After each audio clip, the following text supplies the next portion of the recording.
Once upon a time, a few weeks ago, Joe said to Finley, "Hey, isn't it crazy about this crowd strike business? The whole nation is kind of paralyzed and no one can get on a plane." To which Finley replied, "I don't know what you're talking about." And thus, a show was born. A show wherein Joe updates his workaholic girlfriend on all the cool stuff that she missed last week. Welcome to What Weekly. Welcome to What Weekly, wherein I, Joe, wait for Finley to emerge from her work hole so that I may update her on the things that happened this past week. Hello, honey. Hi, how are you? What's up? Hi. Honey, there's a new bacteria out there, and I want to tell you all about this new bacteria, okay? Okay, is it gonna kill me? There's a new hot celebrity out there setting the world on fire, okay? Wow, all right. She's from Thailand. Okay. Her name is Moodang. Moodang is a hippopotamus. They discovered something actually really interesting about earthquakes, and that is, honey, they make gold. Animals in Australia fall into two particular categories, okay? Category 1, incredibly dangerous animals that will kill you instantly. Terrifying, yes. Absolutely. Terrifying, dangerous animals. Category 2, something that looks so ridiculous you can't believe that exists on the planet Earth. Honey, birds. So, Switzerland. So, phonemes. We're going to the Netherlands. I want to take you to the Netherlands right now. I would love to go to the Netherlands. I mean, I'm not Let's literally do it. taking you to the Netherlands. I'm saying the news is taking us to the Netherlands. One day, Netherlands. So that led me, of course, down the rabbit hole of 17th century Icelandic sorcery. Nice. Scientists make living mice's skin transparent with simple food dye, honey. No. New research. What Weekly? A weekly show for the way too busy. Just look for What Weekly, that's HWAT Weekly, in your favorite podcasting app. Hi, this is Rob Benedict. And I am Richard Spate. We were both on a little show you might know called Supernatural. It had a pretty good run, 15 seasons, 327 episodes. And though we have seen, of course, every episode many times, we figured, hey, now that we're wrapped, let's watch it all again. And we can't do that alone, so we're inviting the cast and crew that made the show along for the ride. We've got writers, producers, composers, directors, and we'll of course have some actors on as well, including some certain guys that played some certain pretty iconic brothers. It was kind of a little bit of a left field choice in the best way possible. The note from Kripke was, he's great, we love him, but we're looking for like a really intelligent Duchovny type. With 15 seasons to explore, it's going to be the road trip of several lifetimes. So please join us and subscribe to Supernatural Then and Now. Hi, I'm James Caan. I wrote the novels of Return of the Jedi, Poltergeist, Indiana Jones, and the Temple of Doom. Hey, I'm UFC strawweight Rana Marcos. Hey, it's Tyler from Theory of a Dead Man. Hey, I'm Tim Coates. Hi, this is Scott Coker, president of Bellator MMA. Hey guys, I'm Canadian Olympian Lauren Suppleman. Hey guys, this is Mia Kang, Sports Illustrated swimsuit model and Muay Thai fighter. Hey everybody, what's happening? This is Zach Wild from Black Label Society. Hey everybody, this is Devin Townsend, and you're listening to the Toddcast Podcast. Enjoy. The Toddcast Podcast is powered by Citywide Mortgage Services, providing complete financing and mortgage services for residential and small commercial businesses. Visit them at citywidemortgage.ca. Now, here's your host, Todd Hancock. You always hear each generation say they're the best generation, but you know that Gen X is the best. And I'm not just saying that because I'm Gen X. Born in 73, grew up in the 80s, the 90s ushered in my 20s. If you were born between 1965 and 1980, you're Gen X. We had life before the internet, before everyone had a cell phone. In fact, I remember a time when if you had a cell phone, you were either rich or you were a drug dealer. Gen Xers bridge the gap between baby boomers and millennials. Resilient, skeptical. You know all about shifting societal norms. We know economic challenges, the rise of technology. You're independent and adaptable. We went from analog to digital. We are the forgotten generation. Come home when the streetlights turn on, right? And this week, internet personality, generation expert, Mandy Stans is a guest. I think a lot of the time about my kids and how they spend a lot of time socializing online. And part of me realizes, well, that's the way it is now. And so to deprive them of that is depriving them of a social experience. But I wonder if they wish they could have a childhood more like we did, where we were outside just actually playing and doing stuff all the time. I want that for them, but that's because I'm biased, because that was my experience. Joining generation expert Mandy Stans, he is an offensive lineman for your BC Lions. Number 54, Andrew Peirson, jumped on a Zoom with us just a few days back, in fact. And if you've kept up at all, you know that he's up for this year's Tom Pate Award again. That goes to the CFL player who best demonstrates community service, going beyond the sport. Yeah, I've always kind of had this mentality that I've taken so much from great coaches, community leaders, like a bunch of people around me, that like I feel like that I'm in this position now. I try to give back as much as that I've taken. Mm-hmm. I'd like to think that I'm starting to, maybe get to that point where I've given back as much as I've taken. But and I get so much like intrinsic role. Like I get that feeling like, when we're in this period where, your body hurts and you're beaten down, you're studying the same film, you're, all these little things, it becomes kind of daunting. But when you go out to a kid's practice and the kids swarm you asking you for your autograph, you remember like, I was in that position not too long ago. And now that I'm here, like this, and so intrinsically, like selfishly, I do get a lot from doing these events. Not bad, right? A Gen expert, a pro football player, and this week's musical guest in just a second. He's the lead guitarist in arguably the best new band of 2024. My name is Todd Hancock. Appreciate you being there. I realize there are other choices, and I don't take it lightly that you're here right now. Coming up shortly in Stop Me If You've Heard This Before, 10-time kickboxing champ John Wayne Parr talks about when he thinks that parents should enroll their kids in martial arts. That is powered by FKP MMA, absolute monsters in the game. They are into their third year sponsoring us. Learn self-defense, build your self-esteem, meet some new friends, get fit doing it. It's not a bad thing at all, right? My little guy Levi goes a couple times a week. He's been doing it for a couple years now, I guess, just over. All red-faced after each session. He loves it. Vancouver's #1 training destination through fkpmma.com. First, let's get to our first guest of 3. This week's musical guest is Flat Black guitarist Jason Hook. That's powered by longtime friends, the Hawkins Sound Ranch. We've known the owner, Corey, for a couple decades now, supporting the bands that he was in, playing them when I was CFOX Indie Night in Canada host and the indie music director for 99.3 The Fox here in Vancouver back in the day. So many albums would cross my desk and Corey's bands would catch my attention. He's been there, done that. Trust that he will elevate your game. Get over 20 years experience and use the state-of-the-art studio. Commercial sound on an indie budget. Got a good ring to it, right? Check him out through the HawkinsSoundRanch.com. Could you imagine being in a band with multiple #1 songs, sold out arena tours worldwide, and wanting to leave that band? That eventually happened with Jason Hook. He used to play in Five Finger Death Punch, a massive band. Yet it got to the point that Jason felt that he needed to leave and move on to eventually form Flat Black. Yeah, at the point where it happened, it was actually, I think it was time, Yeah. On both sides. On both sides. I was, there was problems.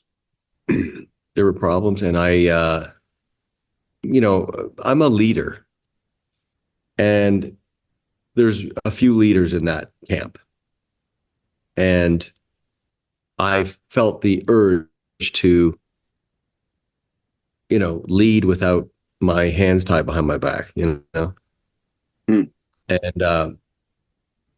so, it was just, it got to a point where it wasn't working for me anymore, And how much of that was like just looking for a new challenge? Well, I'm always looking for a new challenge, but the thing is, you know, we work so hard to get to that level of success. It's kind of like, I'm also not delusional. You know, it's that you can't just keep creating that. That's like a once in a lifetime thing. And with that kind of a thing, you would, you know, work very hard and get to that level. And then it's sort of just like on a maintenance program. And so the heavy lifting had already been done. But again, I just reached a point where I sort of want to have control over the things I was doing, and so it was time for me. You really do have to give Jason kudos for stepping back and taking stock of his situation, of his life, and deciding, you know what, I need out. I need to create something new. And since he has a home studio, he's a great producer himself. Jason actually produced Flat Black's debut album at his home studio and a place called the Hideout Studios in Las Vegas. And even though Jason was with Five Finger Death Punch, he had all the contacts, connections, network. Starting a band from scratch really is hard work, right? It takes initiative and drive, determination and tenacity, all the strong words to use. But you have to have the songs too. You have to write the songs, create catchy, memorable riffs, and you, of course, have to find the right people. This is special for me because I've only spoken to a handful of people doing this type of album press, you know? And so this is the first time, like you and a handful of others, this is the first time I've been able to get a reaction from the whole record. No one's heard it up till now. Really? Yeah, it's been under wrap. I mean, this record was finished in December of 22. No, is that right? Yeah. It was finished December of 2022. I finished this record. Well, why the wait then? Well, because we didn't have anything. I just had a record. I had no manager, no agent, no record label, nothing. Oh. I financed the record and we did it ourselves. I co-produced it. I mean, we just did. I know what to do in that department. I've been through it enough times and I've practiced it enough times where I thought I have a clear vision of what kind of record I want to make. But I didn't have any outside help, you know. So the record was done. And then from there, we were looking for management, got hooked up with this great fellow from Shelter Music Group. And then from there, he's like, let's shop it around and take some meetings. All that takes 5-6 months, you know, sign the deal, you know, so it just takes time to get filtered into the system, but that's okay. What's not new for me is new for everyone else. I was just going to say that. Funny you say that because like it's brand new for me, man. Like everybody's going to hear it. It's going to be brand new to them. So where do you find Wes? Where do you find Rob, Nicholas? Like where do you like? Is it just they're in your circle of friends or what is that? Well, the first thing I do when I'm trying to get something done is I sort of alert the inner circle, you know. So anyone that I know that's in the business that's a friend, I kind of put the word out. This is what I'm trying to do. This is who I'm looking for, yada, yada, yada. And it's amazing how many people will step up and try to help in that department. And I just started getting names and, you know, it usually starts with, okay, let me check it out. Go to Instagram, look at the guys' profiles, check it out, you know, send a direct message. Hey, it's me from so-and-so. I'm trying to do a thing. And are you interested? Blah, blah, blah. I went through a couple of years of that, you know, but like I'm super picky and, you know, Flat Black is super important to me. So I wanted to take my time and make sure that I fill these slots with Gretzky's, I call them. Sure. Yeah, well, being a Canadian kid, of course, I hear you calling them Gretzky's. I love that. Well, and the thing is, I think, Jason, is, you know, there's an expectation of, you know, people know you from Five Finger Death Punch, and there's an expectation of what you're going to release as an artist. And home run. Yeah, well, really? Thank you. That's amazing. I'm extremely picky, to the point where I drive people nuts, and I know that. But you know, and I'm kind of a quality snob, so I never settle, and I have very high standards, I guess. So, so I didn't really care how long it took. I had a vision in my mind of what it was going to sound like and who I needed for the slots, and And I didn't really care how long it took because I knew that, being patient, like if you're trying to build something special, don't rush it. It's great to hear Jason still hungry. He's done so much, as mentioned, with Five Finger Death Punch, multiple platinum certifications, sold out arena tours, #1 songs. And listen or watch the full interview. It's over a half hour long on iTunes, Spotify, SoundCloud, Apple Podcasts, Megaphone, YouTube, if you'd rather see the video. And you see Jason, not only that he wants to get back to that level of success, but the dude is bent on surpassing that. Great to talk with Jason about those challenges, writing music during COVID, his early years and the Kiss influence on him, and how he's played guitar since he was 6. Oh, well, I started playing guitar when I was 6. Oh, wow. I'm not going to tell you how old I am, but it was a very long time ago. And like your parents playing and shit? Like, what got you into that? Like, was it? No, honestly, passed down, or? This is a true story. My next door neighbor rang my doorbell one night at 9:30 p.m. and I opened the door and he goes, "Take these Kiss records. My mom won't let me have them." And so I closed the door. I'm like, "What the hell is this?" And I just sat there for days and days and days looking at the Kiss records, looking at and listening to the songs. And I was like, it was just overwhelming, I was like, I want to do this. I like the idea of this. This is good. This suits me. Opening up the live album. Yeah, exactly. Footage. Like that. Well, I thought the music was phenomenal. Like that Destroyer record just kicked my ass. I was like, this is fucking powerful and cool, and I love it. I love it. I do remember as a kid, like I had to hide the record player. I had to hide the fact that I was playing Kiss from my parents. Yeah. Well, it was scary stuff back then. Well, even when you think about what they were like, oh, it's nights in certain Satan services or whatever the fuck they were saying. Like, really? Right. Come on. But that's what kids gravitate towards, like something with a little danger, It's funny, like Kiss almost had like a social media presence before social media even existed, right? Like, well, look, you don't have to love Kiss. You just have to understand why it worked. That's my, when I said people go, fucking Kiss, are you kidding me? I'm like, you don't have to like Kiss. Right. But you definitely can appreciate why it worked, Yeah, one of the biggest rock bands ever. Arguably one of the biggest. Oh, yeah. I was at both nights, the final shows in Madison Square Garden. I bought tickets for both nights.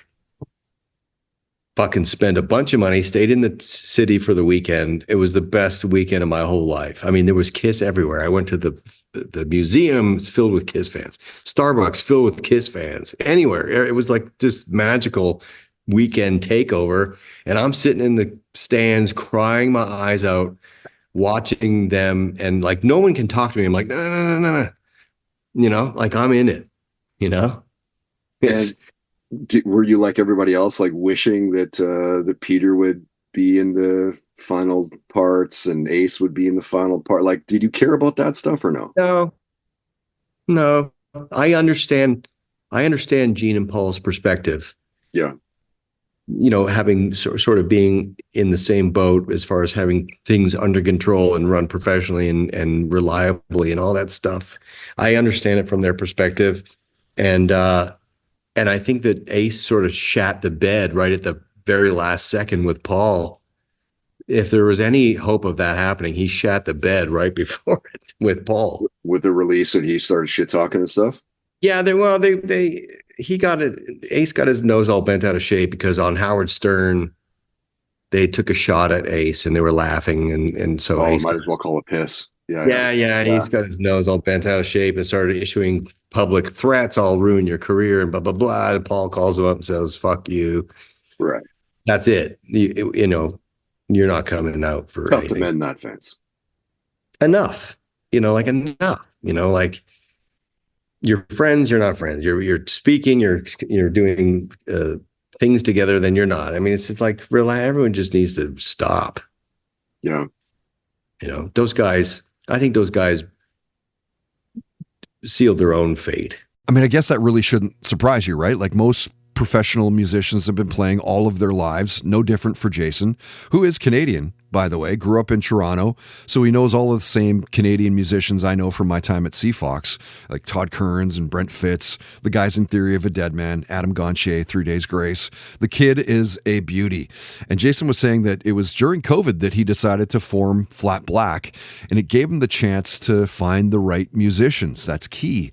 All debut albums, it gave him the time needed to make the best record possible. There are like 4 or 5 outright massive arena anthems on this album. It's called Dark Side of the Brain. And in fact, they even got Slipknot singer Corey Taylor to sing on a song, and he ain't making a guest appearance on a new band's debut album just cuz, right? Like, that guest vocal spot alone should tell you what you need to know about Flat Black's debut album. The chemistry is undeniable. They're the type of songs that you're singing them by the end of the first listen. Truly impressive stuff. So where does Flat Black stand in the grand scheme of things for Jason and his career highlights? Well, I mean, look, Flat Black's too early to name as a highlight. I certainly feel like it's positioned well. Yeah. It hasn't really had a chance to perform yet. And like, make no mistake, I mean, I worked really hard on that band, and I'm proud of it. You know, I've got a lot of gold and silver dots on my wall that reflect the hard work.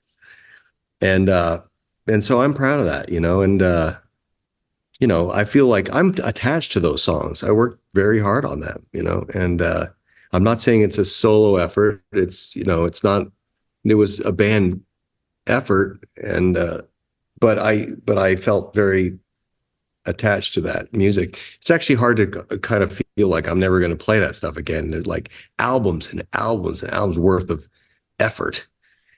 Like number one songs multiple times over. And, yeah. And, you know, I can't go out and play all that stuff that I worked on, you know. I mean, we can play anything we want. And certainly Rex, my singer, he can sing all that stuff. And I think what we're going to do is we're probably just going to rotate Death Punch songs in and out. And we'll learn like 25, 30 of them. So you'll never know which one you're going to get. We'll do some deep the wheel of. Yeah.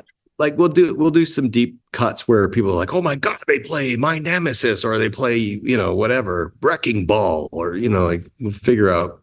Yeah. Because they won't, you know, they stick to the core set. But for us, it'll just be like a fun moment where we can switch it up. Toddcast Podcast musical guest visits are powered by the Hawkins Sound Ranch. Use their 20-plus years of experience to record at their state-of-the-art studio. Commercial sound on an indie budget. Visit thehawkinssoundranch.com for more.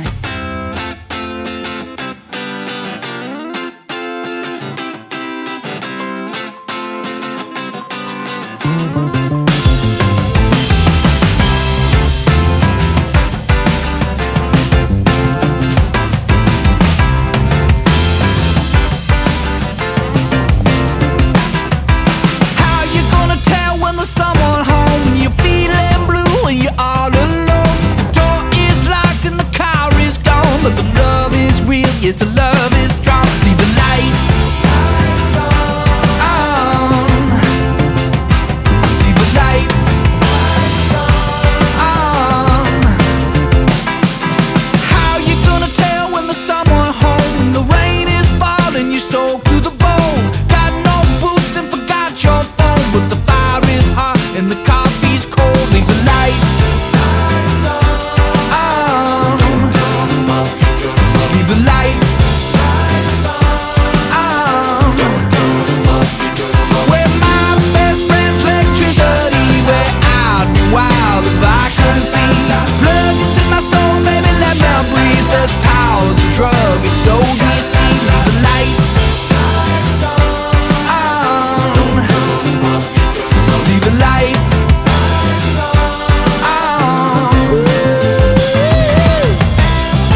Now, stop me if you've heard this before on the Toddcast podcast. Fight fans will know John Wayne Parr as the Gunslinger, or JWP. He's a retired Australian Muay Thai fighter, kickboxer, and boxer. He finished his career as a 10-time world champion and a runner-up for the Contender Asia. Truly a beast of the sport.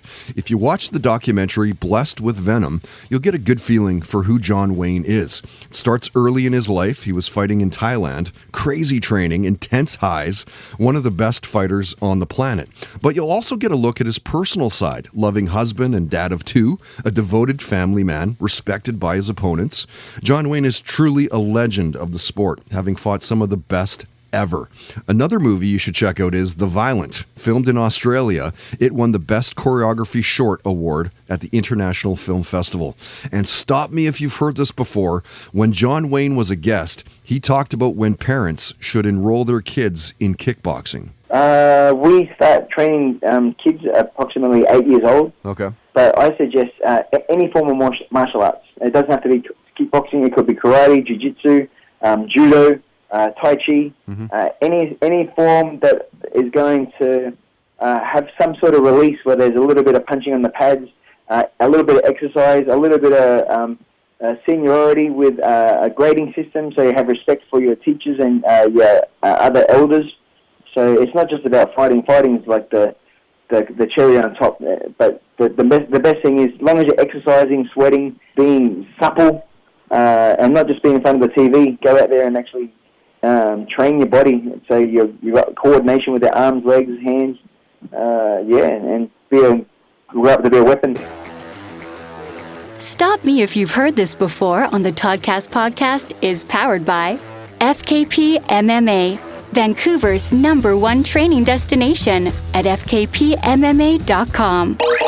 And now, highlighting our next Blue Light Sessions, powered in part by Canadian Club Whiskey. Meet your new cold one.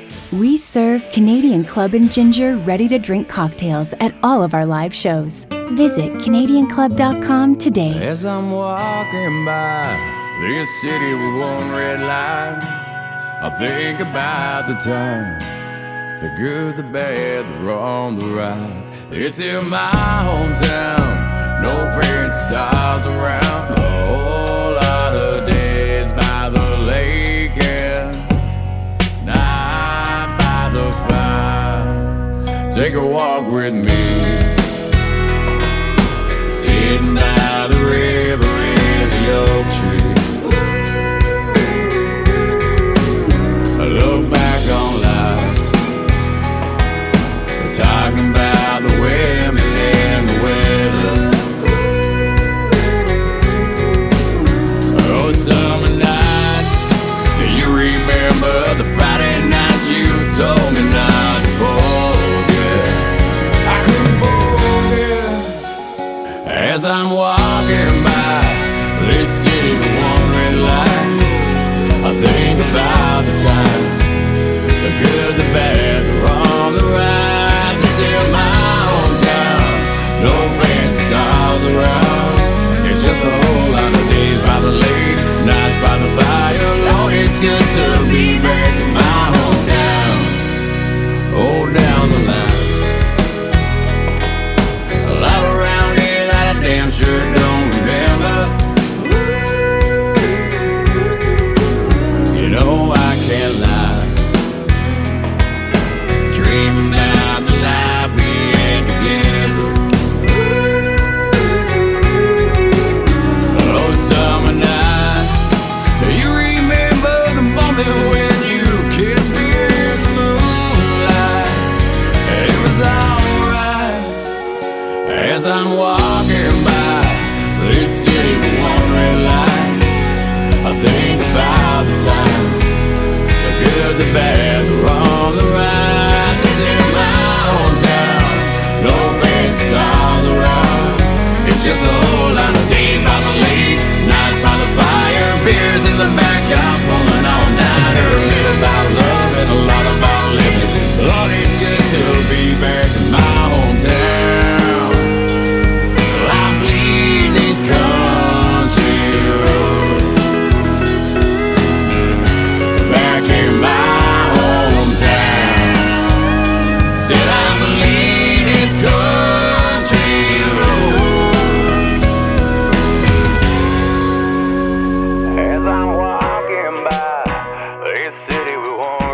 The good, the bad, the wrong, the right. This is my hotel, no fancy stars around. A whole lot of days by the lake, yeah. Nights by the fire. Just a whole lot of days by the lake, yeah. Nights by the fire. Nights by the fire. That band is Pistol Whip the Devil, and a new song for them. It's called City with One Red Light. And the last Friday of this month, so Friday, October 25th, you can see them. They're headlining our next podcast, Blue Light Sessions. It's also our Halloween show, by the way. So if you're coming, please dress up. We do have prizes for the best costumes. Cash Creek will open up the night. I'll play you something from those guys later on in this podcast. Both bands will get the 45-minute set. I'll interview both bands for the first maybe 15, 20 minutes. You can ask questions of them as well. We try to make these nights as intimate and interactive as possible. Certainly, it's intimate. It is a recording studio, right? After all, we cap the nights at 60 people, put it this way. That should give you an idea of just how big we're talking. 40 people packs the place. 60 is mental. You can grab tickets right now, save a few bucks, $20 through eventbrite.ca. Event, B-R-I-T-E, eventbrite.ca. Search Toddcast Podcast. You can't miss our shows. $25 if you want to gamble and wait for the door. I played you something new-ish. I say new-ish because I don't know. It's been out for a little while now, but Bend Sinister, and their song is called Leave the Lights On. Bend Sinister, Leave the Lights On. They've been one of my favorite local Vancouver bands for years. It took a while to realize, but me and their singer Dan Moxon were actually neighbors. It took me probably 4 or 5 years to realize, like, holy crap, I see him every once in a while. He's out walking around the neighborhood. We've got his kids in tow, and he's got a couple little ones now. But anyway, I thought you'd dig some of Ben Sinister's newer-ish songs. All right, so coming up in just a few minutes in Listen to This, Canadian Olympic curler Emma Miskew talks about the standout moments of competing at the 2018 Winter Olympics. As always, that's powered by 8-year sponsor. 8 years. Tedco RV Supplies in Langley talk about unwavering support. They're truly the champions of the underdog, the indie podcast, etc. RV service and repairs, ICBC accredited. You can find them online through Facebook and Twitter at Tedco RV Supplies. Bunch of beauties. First, the second of 3 Toddcast guests this week is our sporting guest, BC Lions offensive lineman Andrew Peirson. That's powered by Hand Over Hand Textiles, also in Vancouver. Naturally dyed goods for your home, for your body. Talking socks and shirts and bandanas and socks and dishcloths and pillowcases and pretty much whatever you want them to make, they'll make. You'll love their work as well. It's all top notch. It's all handmade, so every piece is super unique. They only use pure plant extracts as well, natural fibers. It's actually good for Mother Earth. There's nothing bad about this. Locally owned, locally operated. Find them through handoverhandtextiles.com. They're also kicking around on Instagram. So it was great to get Andrew Peirson on a Zoom. He's been with the team with the Lions for 6 seasons, and we got into it way beyond football, like how his first concert was My Chemical Romance and what he remembers about that night. We talked about near-death stories, binge-watching Rings of Power and The Office, Deadpool and Wolverine came up, and of course, yes, lots and lots of piggy talk. Best locker room pranks. We talked about when he realized his potential to go pro, getting ready for other teams and the specific players to kind of watch out for. He talked about how he beat the odds in 2018. An undrafted free agent went on to training camp and made the team. But was that something that he envisioned happening? So I was an undrafted free agent Canadian. So like knowing that, like I knew my back was against the wall in the sense that like as any sports, they have their guys that they draft and they sign, and those are their guys. They're going to try them out. Being an undrafted guy, I wasn't sure if I was coming as a practice body or camp body. So all I could do was just show up and take every day for what it was and show up with a good attitude, try to control what I can control and be myself. And, I was grateful enough that I was just, chop wood, carry water every day. And I was able to make the practice roster my first year. So that was just my in. And even when I got signed as a practice roster, like every day was a blessing. So I think that was a valuable lesson that I've kind of carried through. And I've tried to remain as hungry as I was that first year and not be complacent. Yeah, it's a matter of like just going there and overdoing, like, chop firewood and just work hard. And I mean, clearly that shows that good things come to those who do work, man. It's super cool. That's what I tell a lot of the young guys. I tell a lot of young guys that are not in that like starting role when they first get here is that, this is a job where things happen and people get hurt and you got to be ready at any moment. So that's what happened my first year. There was 2 injuries at center, which is very unlikely to happen, and it hasn't happened again in my career, like knock on wood. But it's just one of those things, like you just got to prepare every week to like you're starting, and then when it happens, you're prepared. It's such a cool story, right? Andrew grew up in Kingston, Ontario, home of the course of the Tragically Hip. We talked about that, about the band, the fact that he knows kids of one of the band members. He played football for 4 seasons at Gannon University, made 9 starts as a junior in 16, multiple Division II academic awards, and a Pennsylvania State Athletic Conference Scholarship Athletic Award. Say that 5 times fast. Present day, Andrew is a beast, 6'3", 300 pounds. I would say 6'3" is a little generous. I don't know where that came from, but it's just stuck with me. Yeah. I'm about 6'2" in a bit. Yeah. Maybe 6'2.5" on a good day, but with my focus on. But yeah. But 300, I'm sitting around 305, 310. Okay. I kind of fluctuate around there. Like, dude, I'm 6'1", 230, and like I'm usually bigger than most guys, and I'm just trying to wrap my head around another 1.5 inches and like 70 pounds, man. Yeah, it's funny. I always win at the carnival games when people try to guess my weight, because everyone looks at me and goes like, "Oh, 270, 275." I'm like, "Oh no, I'm." And as the season progressed, your weight kind of fluctuates too. So that's kind of like something that I've kind of figured out how to manage older in my career and having to do a lot of maintenance on it. But like I feel the most healthy I feel is in that range of 305 to 312, 315 at the most.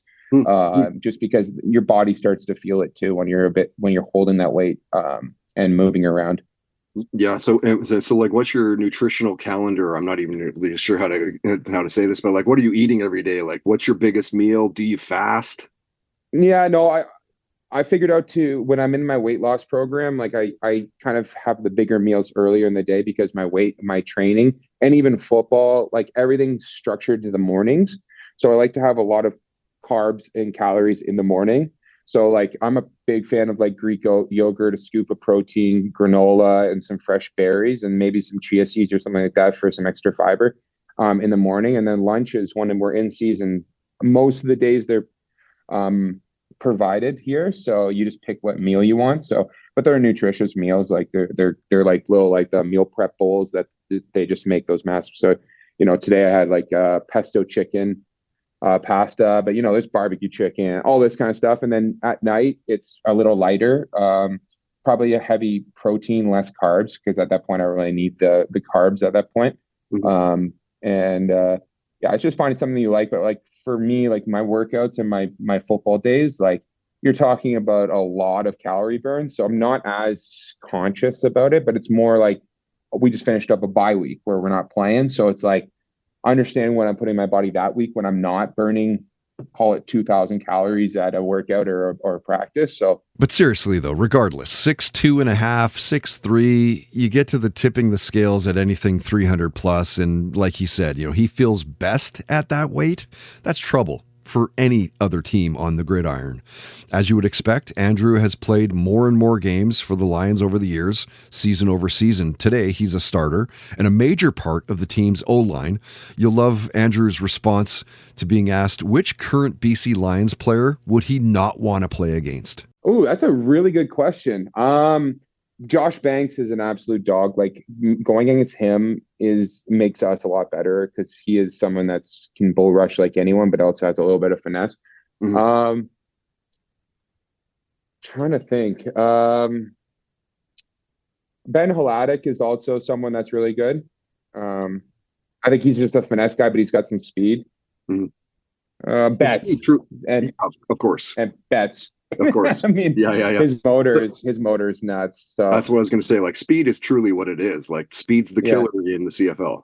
Yeah, and then like Betts' motor is pretty crazy. So like, you know, going against him, especially when I'm doing some like the extra line stuff when I'm on the edge and motioning and stuff, like going against him, I'm kind of thinking in my head, like if I can match his motor or his speed and stuff, then like he's putting me in a position where I feel really confident to go against someone in the next time. So those are a couple people on offense. If I was a D lineman, Suk Chung is probably someone that like I would probably, because he can get pretty aggressive and be pretty mean. Like he can get after you. Yeah.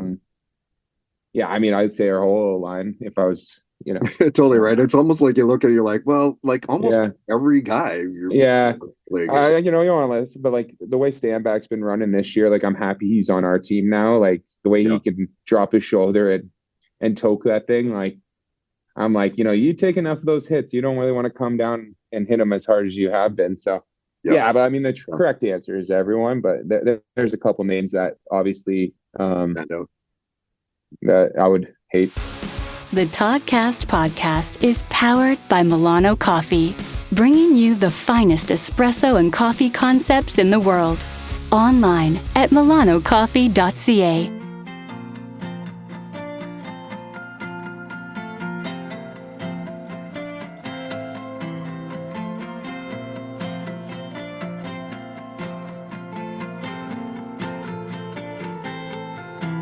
Made a career of bombing me, playing cruel jokes on myself, and the pay was buying time.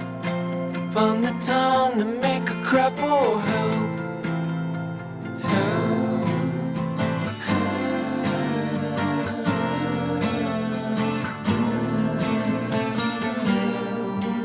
And the cruelty never ends. When you're desperate and I don't need nothing now. Don't believe shit and I don't need nothing now. You can leave it and I don't see nothing now. I'm distracted.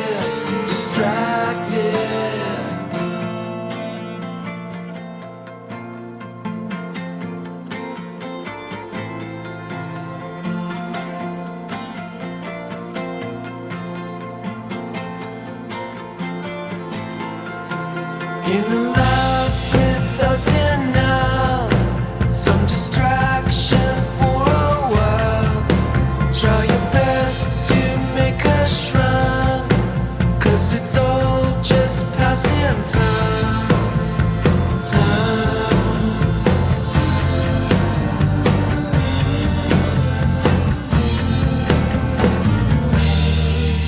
And the cruelty never ends.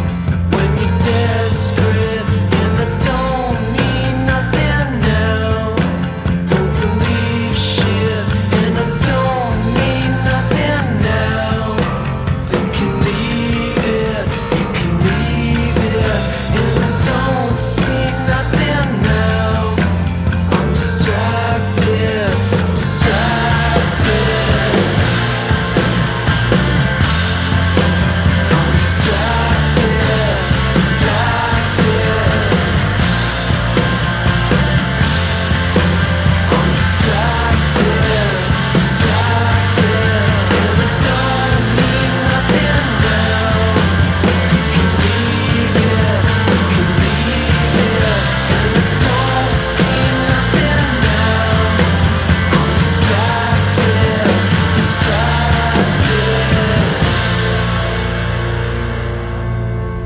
And now, listen to this on the Toddcast podcast. You'll know Canadian Olympic curler Emma Miskew as second on Team Haman, one of our country's best curling teams of all time. They represented Canada at the 18 Winter Olympics. We'll get to more on that in a sec. Emma is a two-time world and four-time Canadian curling champ. It shouldn't surprise you to learn that Emma dominated as a kid, winning 4 straight provincial bantam championships from 2003 through 2006. She won 4 championships while no other curler had even won twice. And when Emma was a guest, we talked about friendship and family, the value of hardship, the training, the camaraderie, the adversities, the ups, the downs. She told her first concert story. We talked about gambling, growing up to the music of the Beatles. She shared the shows that she was binge watching at the time. She even shared a near-death story. And Emma talked about the standout memories of competing at the 2018 Winter Olympics. Listen to this. I'm lucky enough to have gone before the lockdown year this past year. So I got to go in 2018 in Pyeongchang.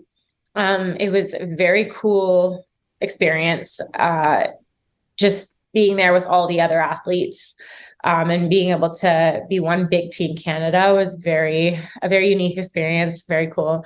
It was very difficult as well because we were not performing and we had won the year before the Worlds in 2017. We were world champions. So we had a bit of a target on our back, but we also had high expectations going into the Olympics. And we just didn't quite perform at the level that we had the year before. And everyone else was playing so well. And they kind of watched what we did the year before and played really tough against us. So results wise, it was a hard pill to swallow that we weren't going to medal at the Olympics, which was our goal. Like we wanted to go in there and we wanted to come home with a gold medal for Canada, and to not even make the playoffs was very disappointing. And it was a difficult time because it can taint your Olympic experience. It can put this dark shadow over the Olympics. Every time people would talk about it, I wouldn't want to talk about it because it was this tainted experience. We didn't medal, we underachieved. I don't want to talk about it. So it took a bit of time before I was actually able to be proud of myself and as a team proud of what we did. We won the Olympic trials in Canada. That's a really hard thing to do. And we represented Canada at the Olympics. That's also a really hard thing to do.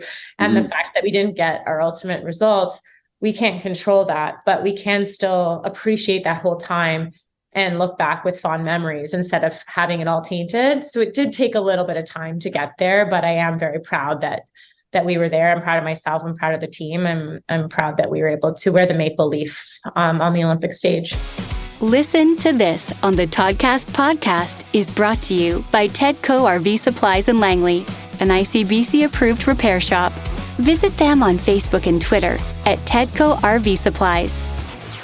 Red Truck Beer, delivered fresh, the official beer of the Toddcast podcast.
And you get the feeling that our next live show is going to be a hell of a time. The band is called Cache Creek, and a cool song for them called National Dream.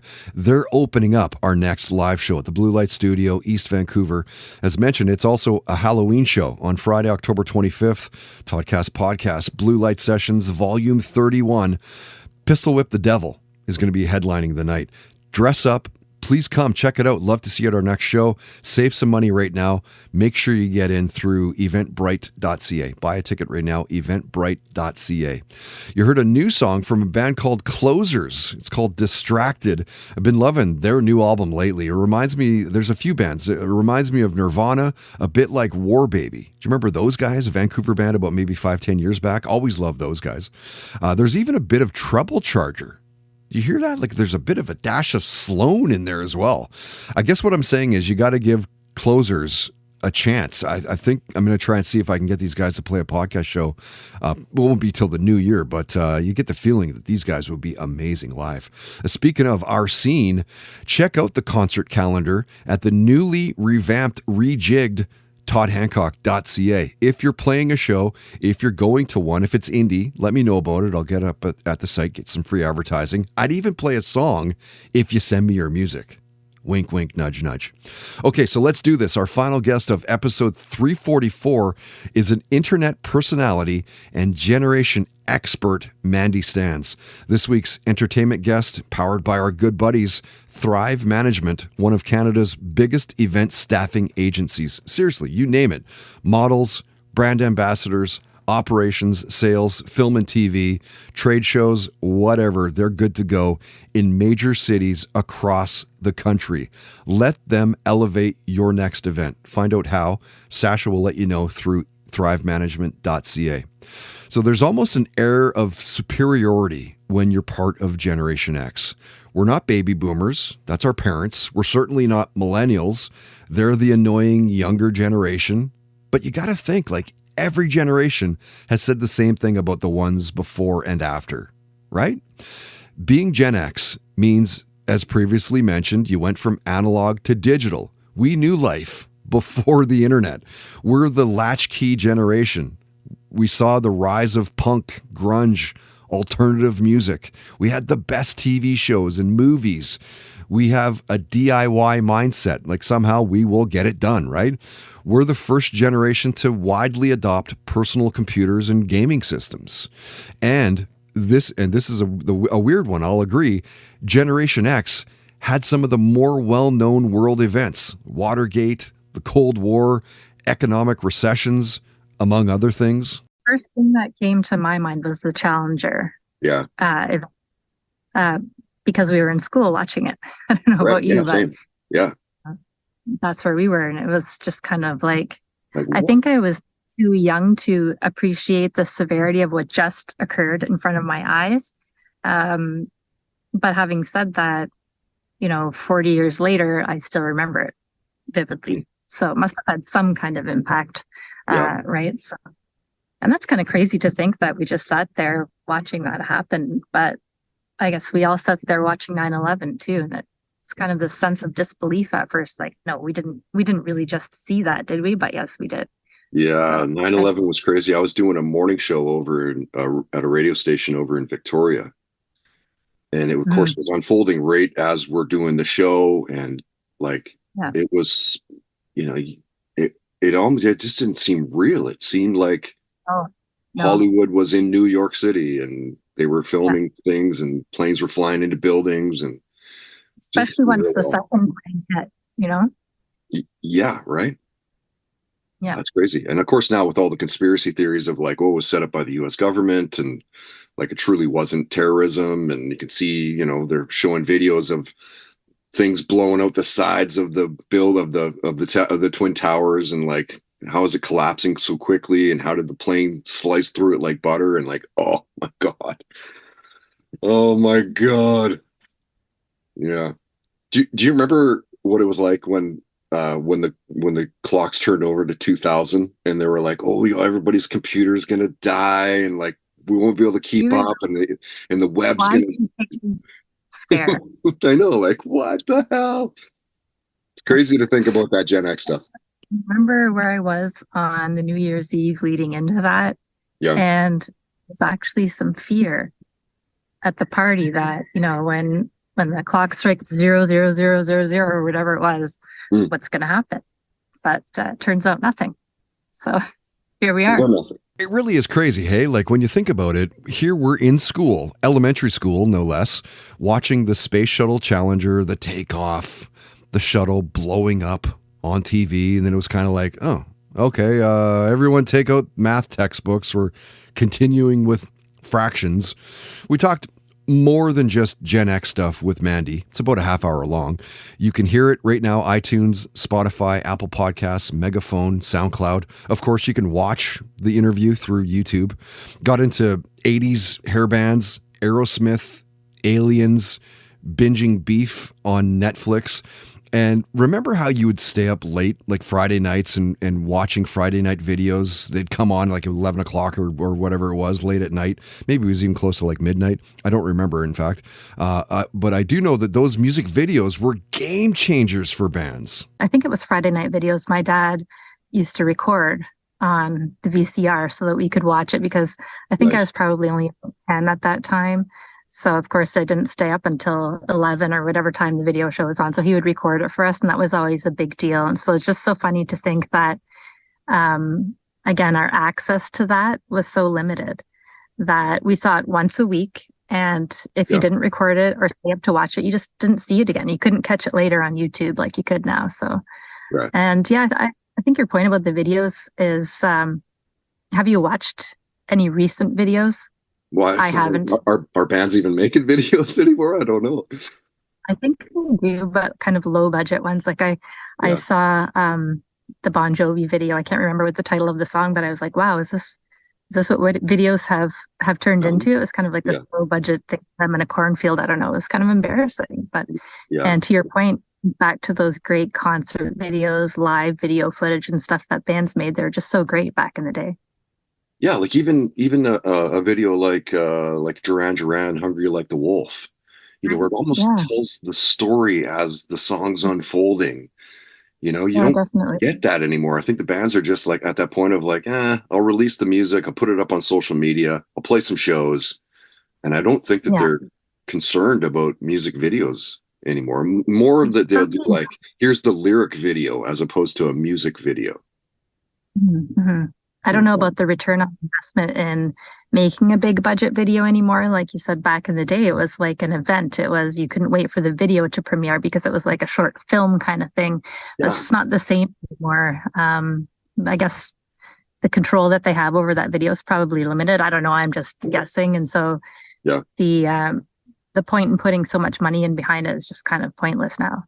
Sure. Like, do you remember how big an event the Michael Jackson Thriller video was? Like, it was huge. Everybody in school was talking about it, right? Like, holy crap, it's 17 minutes long. Oh my God. I can't wait for it Friday night. Like, I can't wait. What a video though, right? And truly, Mandy is right. Like, I remember how important Friday night videos became to me. Sometimes I'd sleep over at a buddy's place and I'd make sure, like, we need to stay up late enough to be able to watch these videos, right? Somehow, the thought of a band and they had videos, like whatever it was, they were big time. And we have like the best memories, of course, as Generation X. As we always do, we went further than what our guests are known for. Mandy talked about growing up in Sudbury, Ontario. We talked about the Will Smith slap. Near-death stories came up. The Jane's Addiction fight that happened between Perry Farrell and Dave Navarro. Going to see the Raptors live basketball. The difference of today's youth and how they kind of socialize online, which of course is completely different than the way that we grew up. And Dave Grohl's baby outside of the marriage also came up. I don't know. I just did a post the other day about, the whole Dave Grohl thing. And it's just funny that we even know that about him now, right? Like, it's funny that he posts that on his page though, too, right? Like, it makes me wonder what, like, did somebody say, like, you need to do that? Like, you need to be the person that's how people find out? Definitely getting out in front of it, letting, hearing it from the horse's mouth, you know what I mean? Instead of finding out secondhand information. And that's how we found out, like you said, when we were kids. we didn't know things about celebrities back in the day. We knew what was published in the teen magazines we knew what we saw on Much Music or MTV. But aside from that, there was no connection to celebrities. And you know what? I think I kind of liked it better that way. It's because you could build this person up to the fantasy figure that you want them to be and just believe that to be true. But now we know the actual truth, and it's sometimes a little bit disconcerting. So I don't know about you, but I just kind of try to stay away from the reality and just enjoy the music for what it is. Yeah, I try to, but it's really hard to sometimes, you know? Yeah, it is hard to overlook some things. Totally, right? Like you'd never think if somebody had said in like 1990 that we would know about all of our favorite bands quicker than Spin Magazine or Rolling Stone or Circus or, you know, any of those magazines, you'd be like, nah, that's just never going to happen. It's just never going to happen. No, like we wanted to, you know, sometimes you want to know all of these things. And then when you have the access to the information, you wish you didn't. So it's kind of ironic in that way, I guess. Toddcast Podcast entertainment guest visits are powered by Thrive Management, an event staffing agency that provides staffing services across Calgary, Edmonton, Toronto, Ottawa, and all of BC. Find out more at thrivemanagement.ca.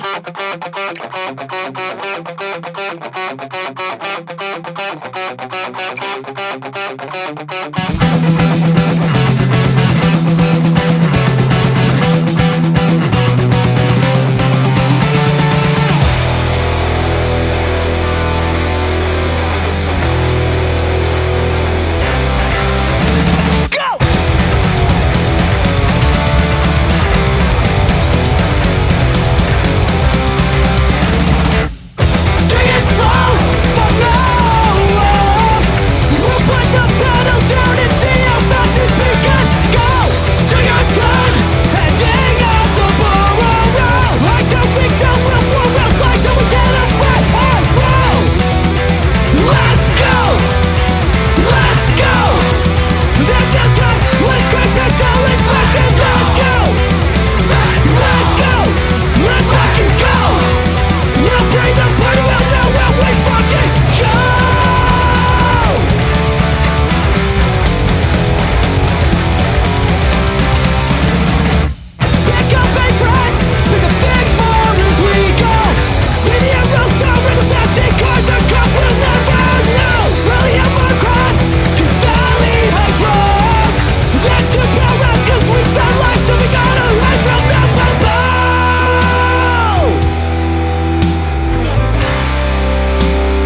Because sometimes you just need a solid ass kicking. They're called Murderers, and the song that starts off their new album, great song called Big Red Racing. Every song, by the way, on that album is great. A couple of weeks back, I was flipping through it with one of the instructors that I work with at BCIT, knowing that he loves punk. His name's Dan. Dan was blown away that a band like that is in Vancouver and not getting radio play on any of the rock stations here. Although, please, let's not get me going on that. Let's put that rant to bed before it even starts. Of course, before we put this one to bed, I want to give a big thanks to this week's guests. Flat Black guitarist Jason Hook. Dude, I love your band. In fact, I love it more than Five Finger Death Punch. Are you allowed to say that? Thanks for being a repeat offender to the cast as well. Of course, you're always welcome to jump on. I love the album. I still, to this day, spinning it daily. Let's grab beers next time, or I guess when you guys are finally in Vancouver. BC Lions offensive lineman Andrew Peirson, thank you for jumping on a Zoom as well as a fan of the team. Super cool to see that you're equally cool and laid back as well. Good luck with the rest of the season. Love to see that ring on your finger, bud. And Generation X-pert Mandy Stands, you are one of my favorite Instagram accounts that I follow. Your posts are always super fun, super upbeat, nostalgic at times. And I love that about you. Thanks again for taking some time and jumping on the podcast. And with that, let's do this one. Nighty night to episode 344. Once again, my name is Todd Hancock. Thank you so much for listening. If you like what you heard, please tell your friends about us. We are part of the Realm.fm network based out of New York City. You can subscribe on iTunes, Spotify, SoundCloud, Apple Podcasts, Megaphone, of course, all the videos on YouTube. Comment and rate the podcast. That helps out big time. Of course, a search of Toddcast podcast will find us. Huge thanks to all of our stellar sponsors. You can find links to all sponsor websites at toddhancock.ca. If you would like to sponsor the podcast with your business, you can for as little as $10 a day. All right. Contact info at the homepage. Hit me up and let's see what's up. If you help us find a sponsor, by the way, we will give you a commission. Straight up, we'll pay you for your help. Right? Till next time, don't be an asshole. Nobody wants to be around that. Have fun, play hard, and most of all, believe in yourself. You've been listening to the Toddcast podcast, powered by Citywide Mortgage Services, dedicated to helping you find the best mortgage rates. Available 7 days a week at citywidemortgage.ca. Talmor, Sheshin Marachi. Talmor is my home.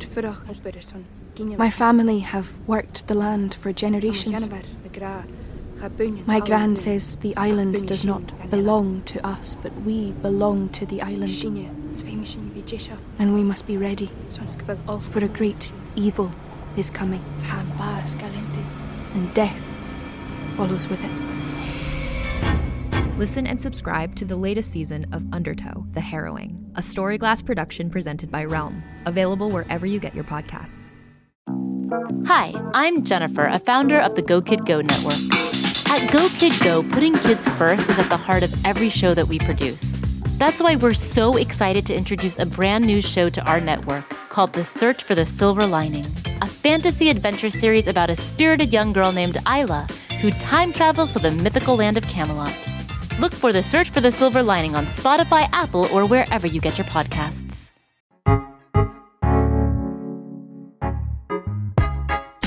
I'm Laura Cathcart-Robbins, and I'm the host and creator of Only One in the Room podcast. Every week, my co-host Scott Slaughter and I invite you to join us for an hour and lose yourself in someone's incredible Only One story.